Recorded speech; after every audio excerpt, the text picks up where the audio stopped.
Hey guys, and welcome to another episode right here in Bridget's Healthy Kitchen. We are cooking tonight, or today, wherever it is, whatever time it is in your part of the world while you're watching this. What we are cooking is Bridget's biscuits, kind of like a scone, but a little bit different, hence why I'm calling it a biscuit. I am a scone lover. I think they're absolutely fabulous, and I wanted to create one that had no grain.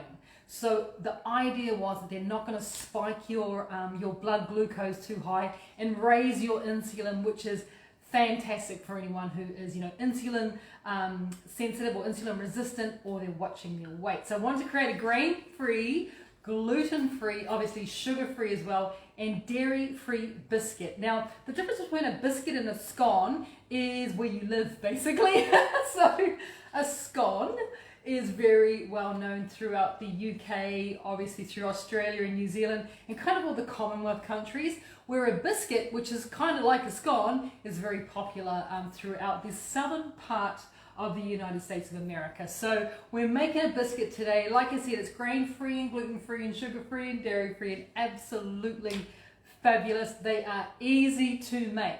In fact, if you've got your oven preheated, they're only going to take you about maybe 15 minutes until you're biting into one of these delicious biscuits, which is fantastic. So why don't you come on down to my bench and let's get into the recipe.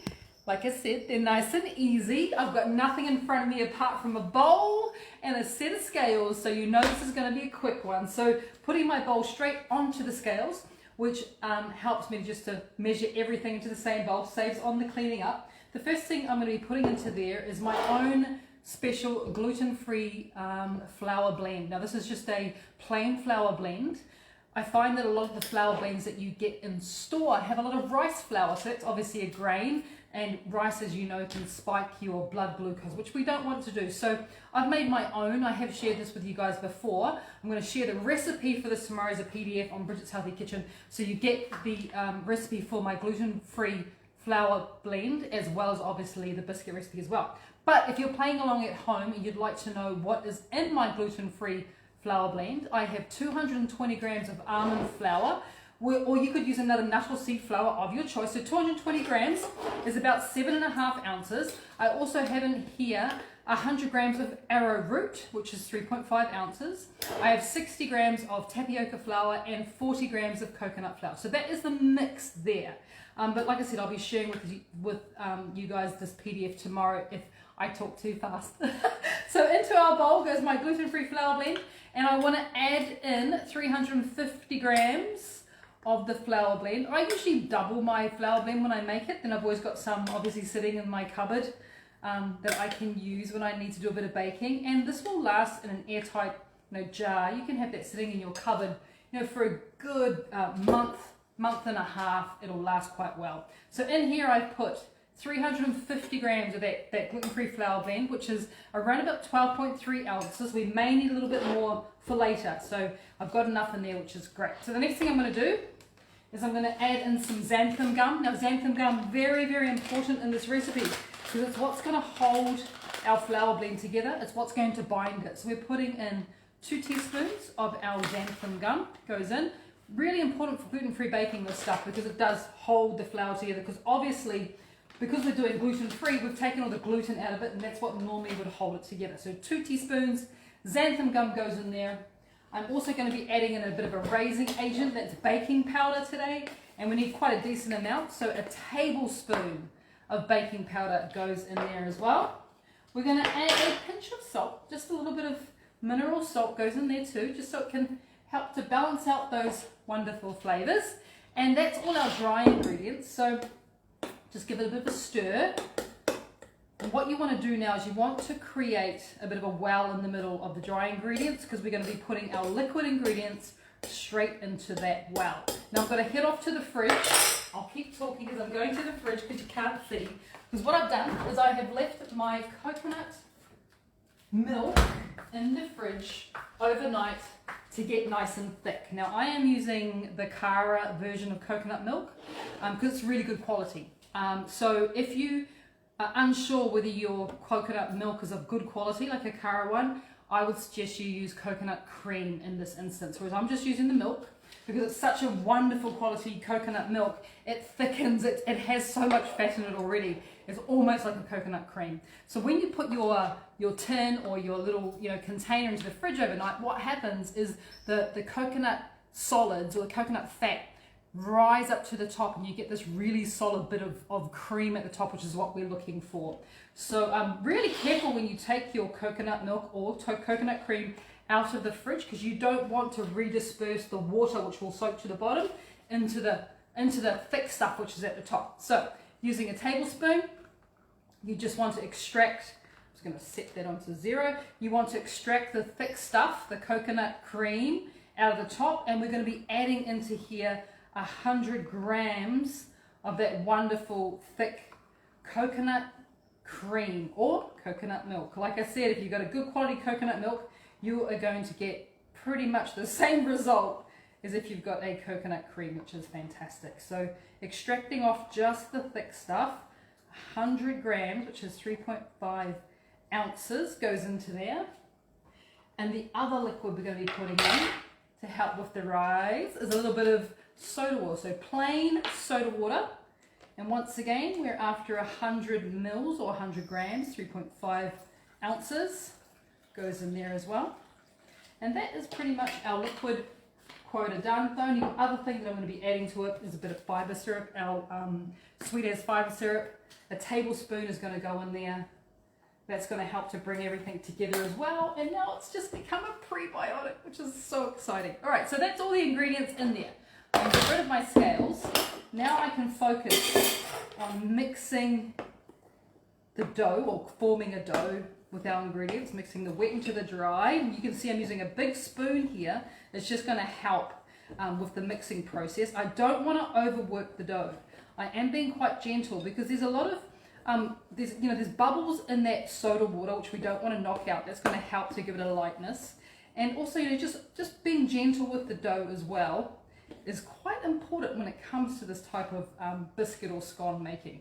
So I'm happy with that. Obviously, I got clean hands. I washed my hands before I started.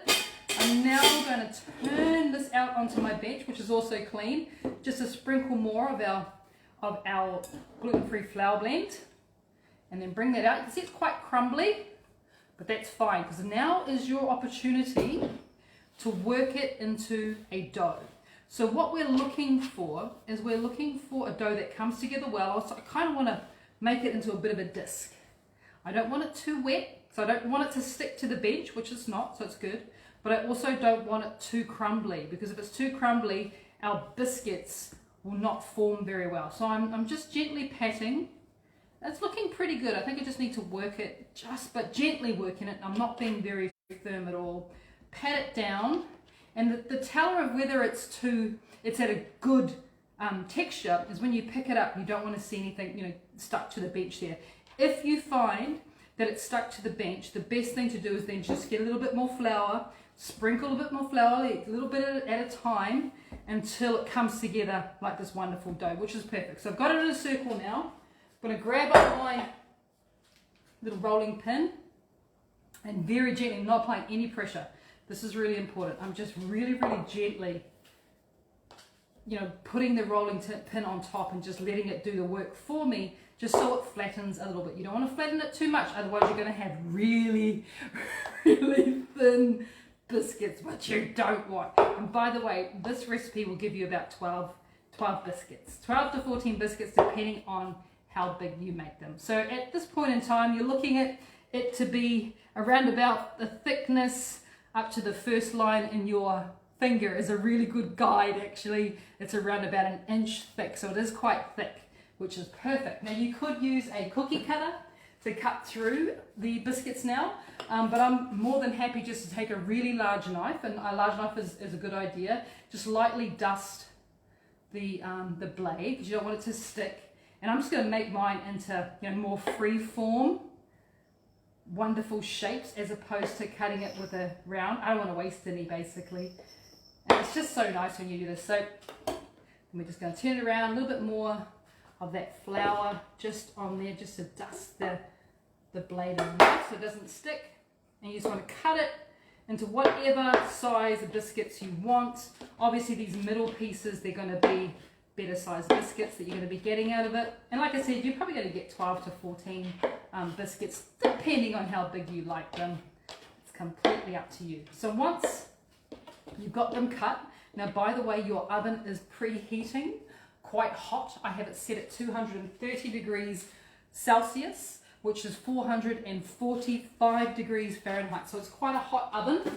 And ideally, what you want to do, which is going to help your biscuits to bake, is you're going to get a heavy roasting tray, or I'm actually using a roasting dish because it's cast iron, so a really heavy one. The heavier the better, and you're going to heat this up as you're preheating the oven, because that's going to give your biscuit a nice base as well. So normally this would be hot. I wouldn't be doing it like this because it's really, really hot, but as you can see, it's not. This one is just a pretend hot. But when you bake your biscuits, always make sure, and it's the same with scones as well, make sure you preheat your tray and go for as heavy a tray as you have. It's just going to help get a really nice base on your biscuit. So you could just pop them into the oven like that.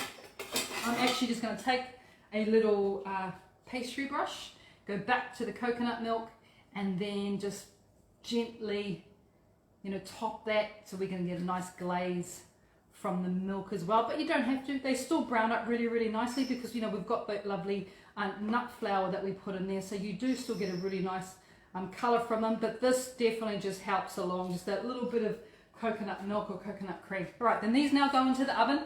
10 to 12 minutes is all they're going to need. Not long at all, right? You don't have to wait long. So pretend that's in the oven. Are you ready to see the final product? What did I do with them? I've lost them. Oh, here they are. All right. So after 10 minutes, that's what you get. You get the most fabulous, excuse the raw dough, fabulous biscuits. Like, you're not going to get a great rise out of them because we are using, our own gluten-free flour blend. But they're not doughy, they're not like dense and hard, they're really, really gorgeous and light. So I want to cut one. I hope I've got a clean knife somewhere so you can kind of see what's going on. Why don't you come back down to my bench. I will get a chopping board so it looks a bit cleaner. Give me a second. Here we go. You can come back onto my bench, down here, so you can see what they're like. Now when they come out of the oven, I would definitely suggest that you let them sit. I know it's quite usual that when this type of thing comes out of the oven, you just want to munch into it straight away. But remember, we are using a gluten-free flour, so it will still be cooking a little bit inside. So if you can wait 10 minutes, it's going to pay off in dividends. So after about 10 minutes, let them cool on a wire rack, and then cut into them. And you get such a wonderful, and as I was saying, it's a really, really light biscuit. They're not dense at all. They're gorgeously flavoured. I am going to finish mine off here. I just have a little bit of grass-fed butter, which, scones or biscuits and butter, you cannot go wrong. And the other thing I've got here, which is just quite fabulous, is my raspberry lipstick jam. Now this recipe, if you're wondering, this is homemade jam. Look, it looks like jam. Look how thick that is. Isn't that gorgeous? My raspberry lipstick jam. And the reason I call it raspberry lipstick is the first time I made it, I was like, I want lipstick that shade of red. It is phenomenal. I want lipstick that color. I think it's absolutely gorgeous. I like to wear red lipstick, so for me it would just be amazing. So raspberry lipstick jam goes on top of my scones.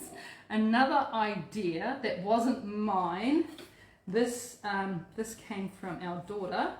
She likes to have her, biscuits, scones, you name it, whatever you want. For her, she's a drizzle. Are you ready? She is a drizzle. Oh yeah, of fiber syrup on hers.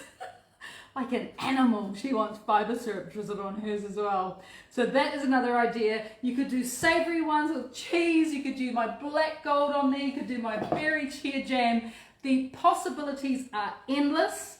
Now, because it is that time of the day, still with my dirty fingers, I'm gonna have a bit of a taste. Oh, so good. Tastes like home. It tastes like home. Absolutely wonderful. You would not for a minute think that that jam, by the way, has no sugar. It is gorgeous. Absolutely gorgeous. So there you go, guys. My biscuits with no gluten and no grain, no sugar and no dairy. I mean, I just put a little bit of dairy there, but you don't have to have dairy and butter. You could do it with other things as well. Topping them, they take 15 minutes to make and they're absolutely wonderful. As I was saying, they taste like home. So I hope you enjoyed this recipe. I will be sharing the PDF with you tomorrow on Bridget's Healthy Kitchen. Until then, I look forward till next time to seeing you guys back here in the kitchen. We've got another cooking class coming up this Saturday, so in a couple of days' time. I look forward to seeing you all. Take care, make some biscuits, let me know what you think. All right, guys, bye.